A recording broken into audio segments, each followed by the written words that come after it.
So in this problem, we need to verify the following. Let us begin.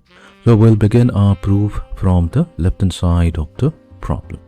Here on the left-hand side, we are given the square root of 2 added to another square root where we have the square root of 2 plus a third square root of 2 plus 2 cosine of 8 theta.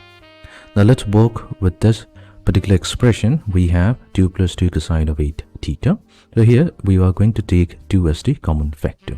So we have square root of 2 plus square root of 2 plus square root of, we'll take 2 as the common factor. This will get multiplied to 1 plus cosine of 8 theta. Now we're going to use a formula here. We know that cosine of 2 theta, that's given by 2 times cosine squared theta minus 1. So this is a standard formula. So here, if we express 2 times cosine squared theta in terms of cosine 2 theta as 1 added to cosine of 2 theta. Now here, we want this to be 8 theta instead of 2 theta. To do that, we are going to multiply this angle by 4.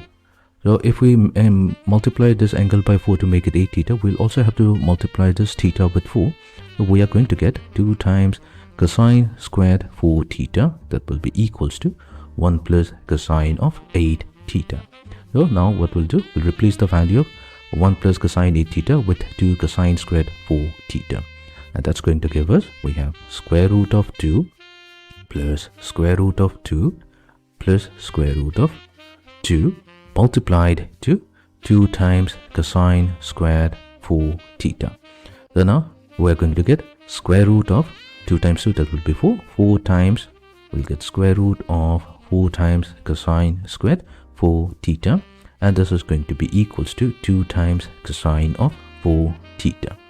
Okay, so let's replace the value. So we have square root of 2 added to square root of 2 plus 2 times cosine of 4 theta. Now this is simplified. What we can do, we'll take the square root of 2 plus square root of, now we're going to take 2 as the common factor, which will leave us with 1 plus cosine of 4 theta. So we'll use the same logic here. So we'll use this formula, but here we need cosine of 4 theta instead of cosine of 2 theta. To make it 4 theta, we'll need to multiply this angle measure with 2, which means we will also need to multiply this angle theta with 2. So we'll get 2 times cosine squared theta, 2 theta. This will become equals to 1 plus cosine of 4 theta. So let's proceed further. We're going to get square root of 2 added to square root of 2 multiplied to 2 times cosine squared 2 theta. Now what's this value? This is nothing but we have 2 plus, we have 2 times 2, that's 4. Square root of 4 will be 2.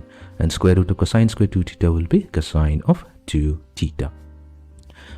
We have square root of 2 is the common factor, multiplied to 1 plus cosine 2 theta.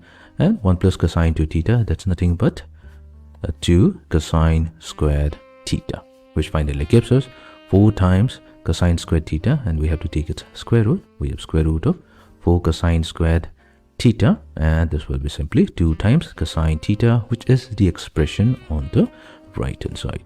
Hence, we have successfully verified that the left hand side of the given trigonometric equation is equals to the right hand side, hence proved.